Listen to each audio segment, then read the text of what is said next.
приехали в Бахчисарай. Улочки здесь такие узенькие. Чебуреки. Я уже сразу как-то есть захотела. Хочется уже чебуреки поесть. Интересный, конечно, городок. Старинные постройки.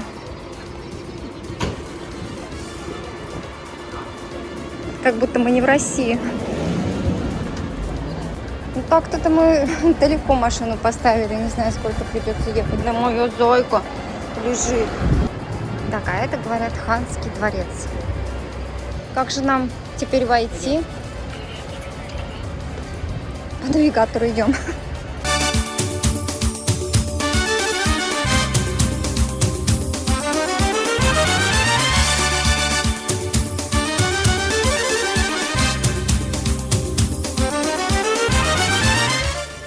Вот мы у кассы. Билетики возьмем, да, и пройдем. Да, можно по пушкинской карте. А бесплатное посещение где? Ну, это льготы, да? Группа за группой идет, нет никакой проблемы. Но чтобы не было хаоса и вот этой лавины, у нас группа за группой. Все в этом билете. А сколько идет экскурсия? 35-40 минут. Хорошо, спасибо. Все в этом билете. Прокат костюмов.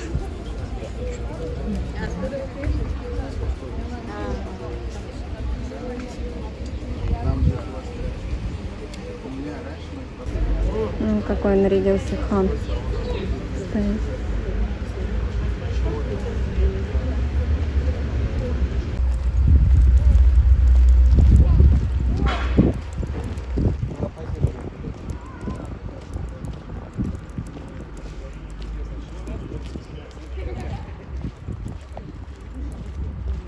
Мы с вами совершим сегодня экскурсию по бывшему Ханскому дворцу. Ныне это музей истории и культуры крымских татар. Сразу хочу извиниться, потому что идет ремонт, не везде можно все пройти, не везде там это удобно, где-то может будет шуметь, но без этого нельзя, без реставрации он бы просто разрушился. Потому что везде идут строительные работы. Мы сейчас с вами пройдем через территорию Ханского кладбища. Там очень жарко, там рассказывать невозможно, но мы выйдем за кладбище, там будет тень, и о кладбище Ханском я вам расскажу. Значит, смотрите, мы с вами сейчас находимся на площади Ханского дворца. Площадь сейчас, конечно, выглядит не так, как раньше. Не было деревьев раньше на площади. Была не брусчатка, не плитка выложенная, а была засыпана песком. Это, по сути дела, был плац, где тренировалось ханское войско, где парадом проходило ханское войско. Дело в том, что это большая мечеть, соборная мечеть, 16 века она была построена. Именно эта мечеть, в ней службы проходили по пятницам и по большим, ну и по праздникам, точнее будет сказать. Простые горожане могли присутствовать на службе, конечно же, пожалуйста. Как устроена мечеть? Нижняя часть, помещение для мужчин, есть специально отведенный балкончик для женщин, то есть женщины молятся отдельно от мужчин, балкон для женщин, выходящих в мужской зал, закрыт очень густой деревянной решеточкой. Но в этой мечети есть дополнительная ложа, которая открыта для осмотра. В этой ложе присутствовал на службах, на намазе, присутствовал крымский хан. Что еще здесь было на площади? Было два входа. Северный вход справа от вас, к сожалению, закрыт полностью лицами, мы его не видим. Но вы будете выходить слева от вас, с левой стороны. Там вход с южной стороны дворца, вход с южной стороны, вход с северной, они идентичны. Вход во дворец с южной стороны полностью отреставрирован. И, конечно, рядом с мечетью по мусульманской традиции, как правило, всегда было кладбище. Это ханское кладбище, на котором захоронены крымские ханы, их жены, их сановники. Захоронено более 100 человек. Из них, правда, всего только 12 крымских ханов. Остальные крымские ханы захоронены на территории Крымского полуострова и там же в Греции, в Турции, когда они умирали в почетной силе. А вот эти два здания 16-17 века, восьмигранные, это дёрбе. Можно назвать склеп, мавзолей, усыпальница, гробница, но правильно, более, конечно, это дёрбе. Вы заглянули внутрь и увидели, что там, согласно вот законам шариата, все останки приданы земле по всем законам, по всем канонам. То есть там тоже просто это сверху накрыто, но там надгробные плиты. Что пишется на надгробных плитах? Эпитафия. Что это был за человек, какой он был храбрый воин, к примеру. Или же какая она была красивая девушка при жизни, как рано ушла она от нас. Как правило, вот на мусульманских надгробиях очень легко определить, кто захоронен, мужчина или женщина. Надгробие мужское венчает чалма, надгробие женское венчает круглая шапочка феска.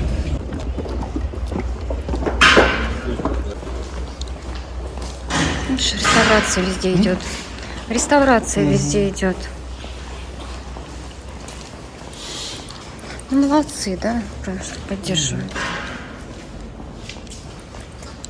Как я ему говорил, к сожалению, вот пожары, 2 пожара уничтожили практически полностью многие здания во дворце. Остались, конечно, немногие здания старые, которые именно были еще 16-17 век. И вот слева от нас, мы не можем сейчас с вами зайти, там идут реставрационные работы. Это здание дивана. То есть диван, это арабское слово, слово диван можно перевести на русский язык как собрание. И вот в этом зале проходили собрания руководства Крымского ханства. То есть, конечно, возглавлял это собрание хан, возглавляли также, вот там место центральное в этом зале занимал хан. По правую руку от него садился Калага Султан, это престолу наследник, как правило, это старший сын или младший брат правящего хана. По левую руку садился Нурдин Султан, то есть это, как правило, военачальник. Но вы знаете, вот несмотря на то, что, ну, скажем так, женщины не могли присутствовать на этом заседании, согласно законам шариата, но была в Крымском ханстве должность Анаби, некоторые, может, знают это название этой должности по турецким сериалам «Валиде». То есть это мама хана или, как правило, старшая жена хана. Она присутствовала, конечно, не сидя рядом с мужчинами, а был специальный балкончик, вот в этом зале он был наверху. Балкон выходил в этот зал, но мужчины, естественно, ее не могли видеть, потому что балкон для женщин забран такой деревянной решеточкой, но она тоже от нее зависела от принятия некоторых решений. С ней согласовывали эти решения. То есть женщины в Крымском ханстве тоже участвовали в управлении государством. Перед входом в зал дивана была ханская канцелярия, где люди просили аудиенции, то есть ждали своей очереди, чтобы зайти, допустим, если какие были просьбы, обратиться напрямую к Крымскому хану. Но мы сейчас с вами подойдем к самому старейшему сооружению данного дворца. Это сооружение 1503 года. Проходите по явно. Это одно из самых старейших сооружений, которые можете увидеть во дворце. И долгое время на ту дату, которая нанесена на этом сооружении, смотрите, вот эта строчка вязью выбита с левой стороны, там дата 1503 год, это на современный язык, на современное летоисчисление, если перевести. И долгое время многие ученые ссылались на эту дату и говорили, что дворец был построен именно вот в эти годы, 1503 год, первые постройки дворца. Но в 60-е годы прошлого 20 века здесь проводились реставрационные работы, работали реставраторы. И реставраторы очень тщательно исследовали этот портал и установили, что он состоит из 11 блоков, из местного камня, из камня известняк. Это не лепнина, это резьба по камню. Камень у нас мягкий, известняк, он относительно легко поддается резке по камню, резьбе. И это все, конечно, вырезано. И вот эти 11 блоков, 2 из них полностью повреждены, то есть они расколоты напополам. Края некоторых блоков отколоты, то есть видны следы перевозки этого сооружения. То есть эти ворота находились в другом месте, их разобрали, по всей видимости, как уверяют нас некоторые археологи, и перевезли сюда. То есть, как говорят опять же исследователи этого дворца, изначально вот данный портал находился в первом ханском дворце, который был возле крепости Чебоксары или Тюр-Ер. Господа, смотрите, вот, наверное, наиболее точно, самый известный экспонат данного дворца — это знаменитый фонтан слез. Он был сооружен во дворце, он был сооружен по приказу Крем-Герай-хана. Знаете, этот человек всю жизнь провел в сражениях, это храбрый воин, мужественный воин. Но так говорили, что он уже настолько отчерствел, что он уже даже не чувствовал ничего, потому что вся жизнь проходила в походах. И так случилось, что уже на закате его дней он влюбился. Он влюбился в наложницу, которая появилась в гареме. Что это за наложница была, никто толком не знает. А как бы там ни было, хан полюбил эту женщину всем сердцем. И, к сожалению, по неизвестным причинам она умерла. Опять же, как некоторые исследователи дворца уверяют, что, возможно, была отравлена другими наложницами, которые завидовали, что хан обращает на нее внимание. И Крем-Герай-хан, полюбивший эту женщину искренне, очень сильно горевал об ее утрате. И он обратился к придворному мастеру Амеру. И он попросил Амера, чтобы он выразил ханскую печаль в камне. Как сделать, чтобы камень заплакал? Тем более, знаете, по шариату нельзя наносить изображение живых существ. Это может делать только Аллах, создавать живые существа. Поэтому только в символах. Вот, какой-то узор, растительный орнамент. И мастер Амер нашел выход. Вот видите, где над розами, это глаз лотоса. Точнее, это цветок лотоса символизирует глаз хана, который вот страдает от тоски по утрате своей возлюбленной. И если присмотритесь, из глаза капают слезы. То есть вот в чем смысл задумка фонтана. Капают слезы в большую чашу с двумя розами. То есть это символизирует то, что когда у человека только произошла утрата, его душа полностью наполнена горем, безутешное горе.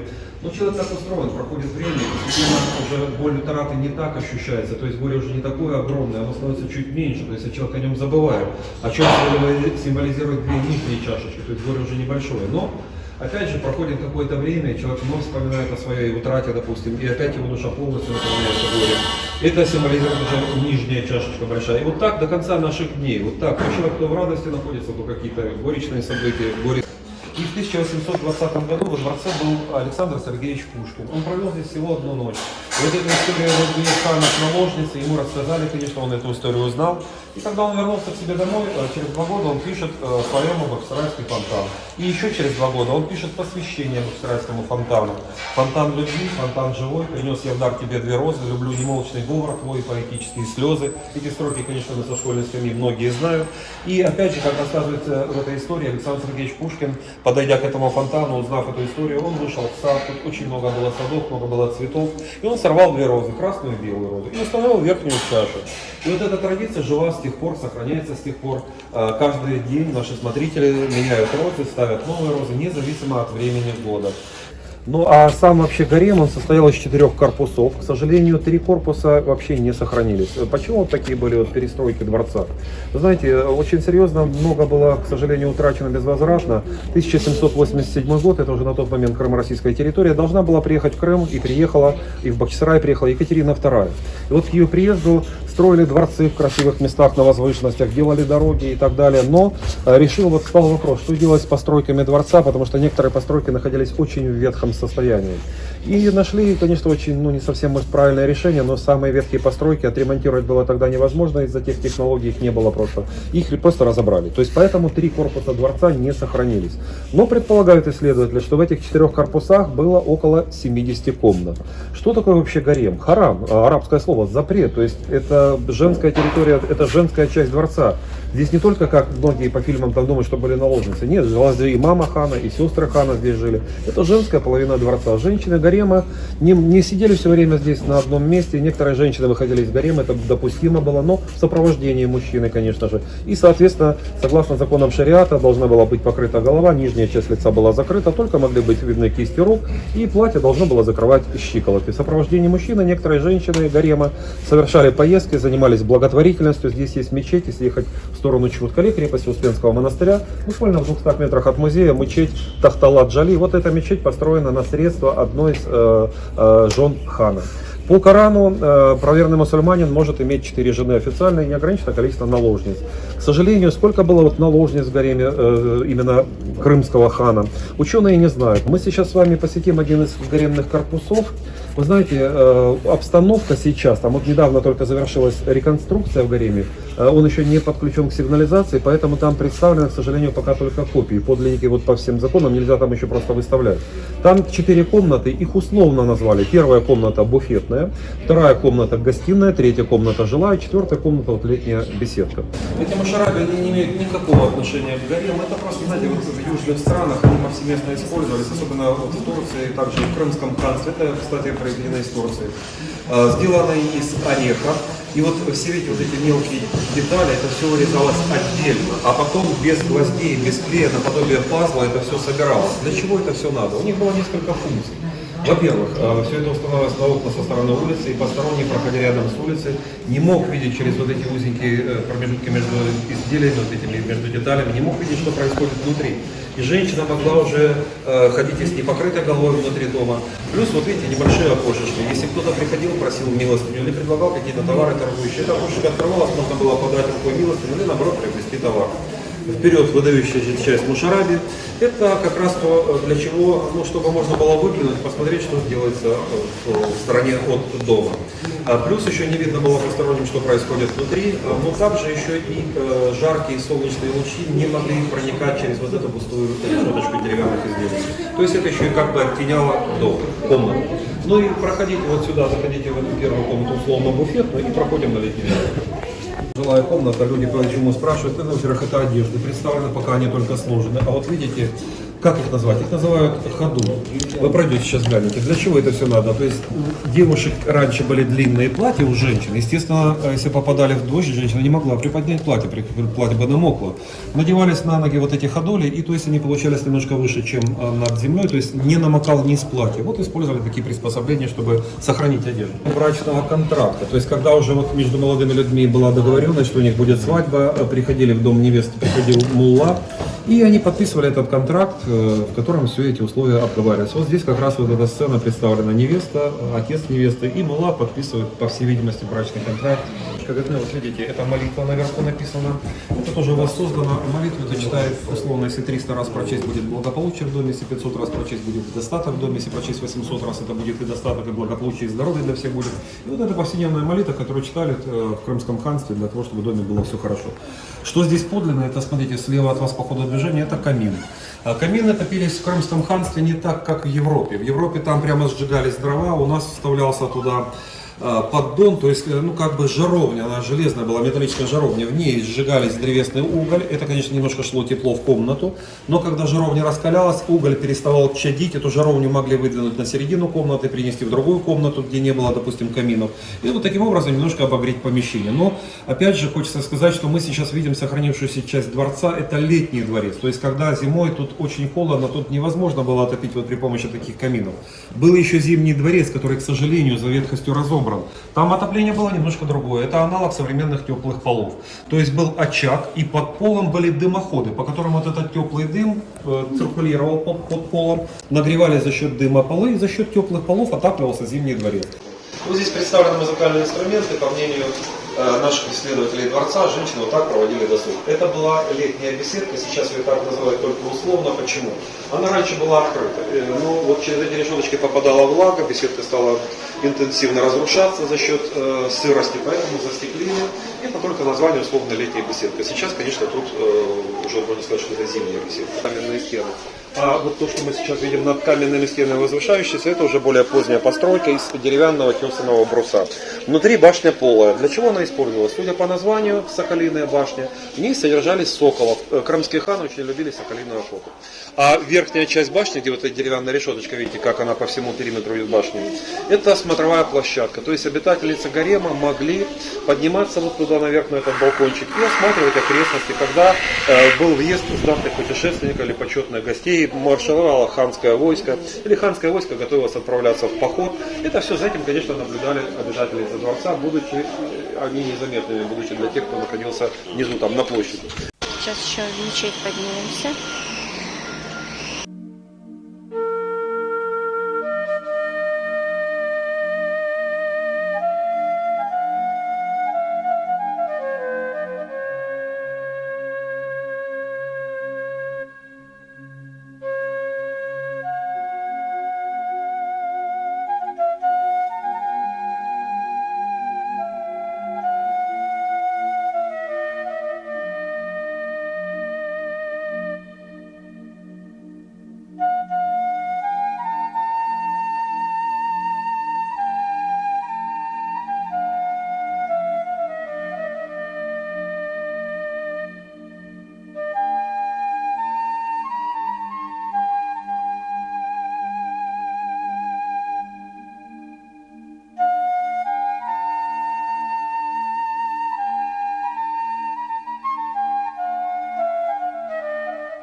Так, а здесь у нас представлено что? Гвозди кованые, черепица,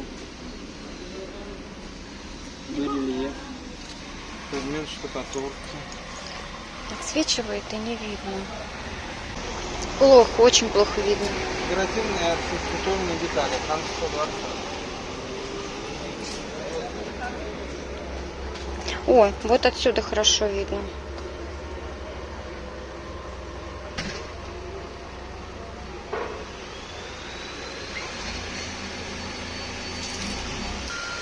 Это образование Крымского ханства, история.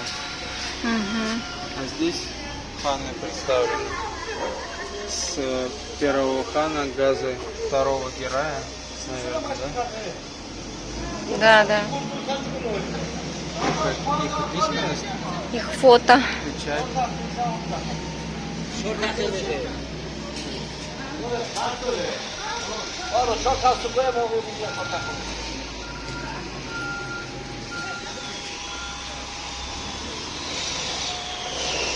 Это какие были.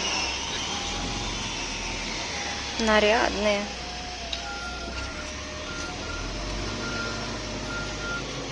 Хан какой-то опечаленный.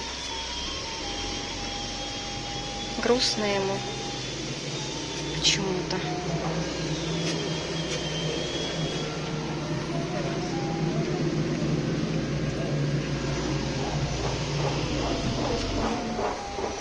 А здесь кто? Ребенок? Образование. Как учились.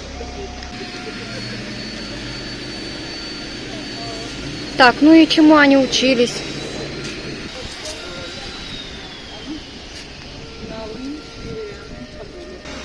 Духовное воспитание горем, здоровье и красота, как у каждого. Что-то не знаю. Наверное, меня больше видно, чем красавицу девушку. Хотела спросить, что случилось, а вспомнила, что... Традиционная кухня. Угу. Ой, что тут у них представлено? Чебуреки. А это что такое? Пельмени, хлеб. Хлеб, да? Кофе. Ну там в печи Печи, пирог. пирог. Ой, а здесь хозяйка лепит чебуреки.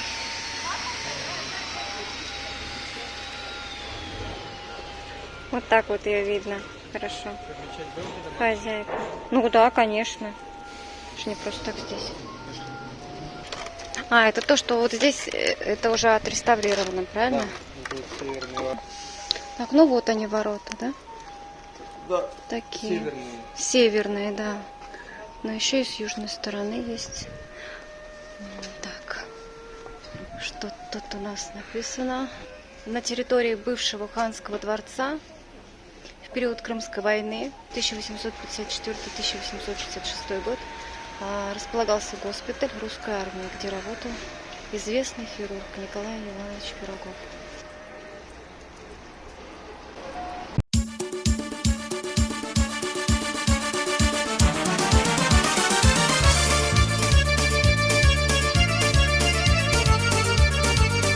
Тут в кафе пришли, не знаю, будем есть или не будем. Здрасте. Фу.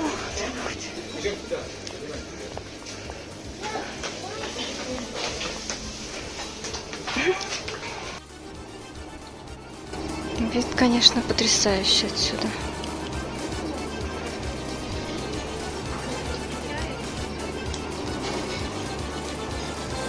Нас вот сюда привели на второй этаж.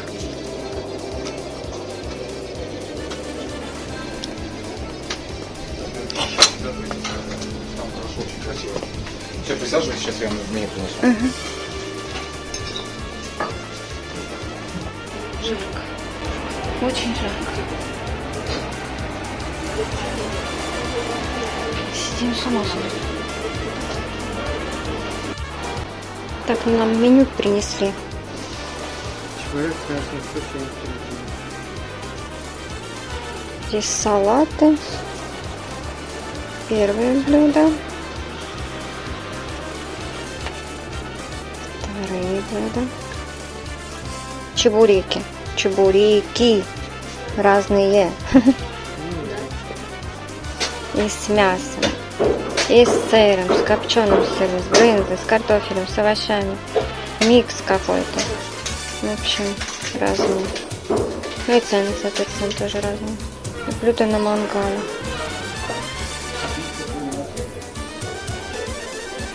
Чайная страница, десерты. В общем, примерно вот такое меню. О, сейчас ветерок подул, как хорошо.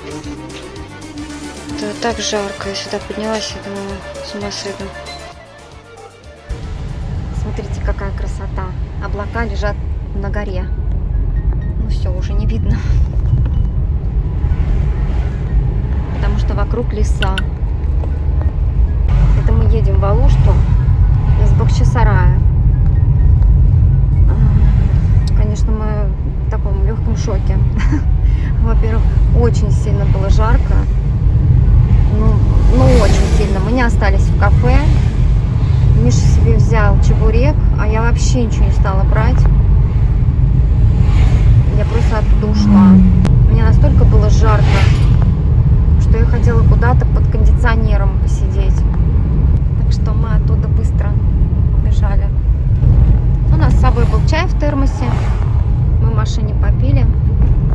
Я ничего не стала есть, потому что у меня просто такое было ощущение, что тепловой удар начался. В общем, стало нехорошо. Поэтому мы просто поехали домой. Теперь хотим сходить на пляж. Просто как так? Мы в Алуште уже 3-й день, а Миша на пляже не был. Ну, в смысле, не купался. Так-то мы ходили, конечно.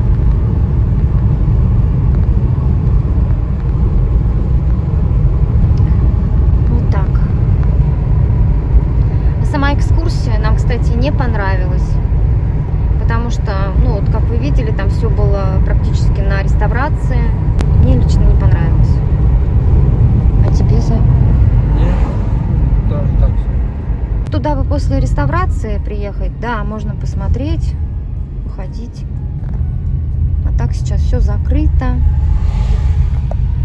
Кое-где вообще ремонт идет, ничего не видно.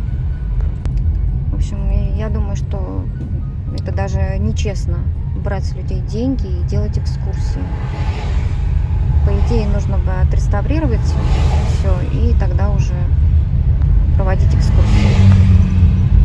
Потому что экскурсия вообще, я считаю, должна быть полноценная. А вот то, что было сегодня, это абы как. А вот и виноградники. Огромные бескрайние поля виноградников. С одной и с другой стороны. Все, мы уже в Алуште.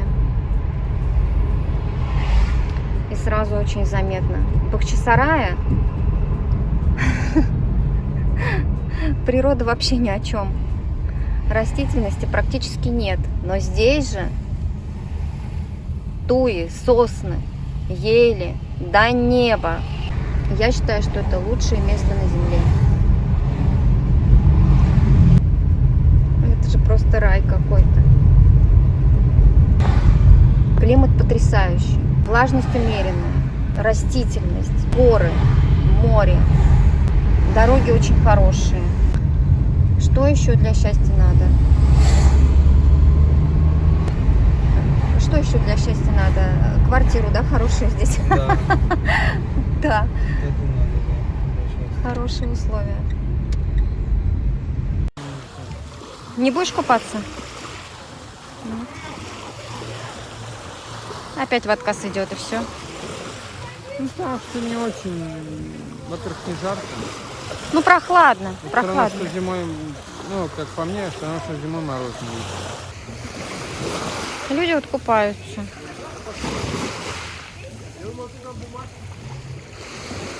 А так море чистое стало. Так, Прозрачная водичка. Все дно видно.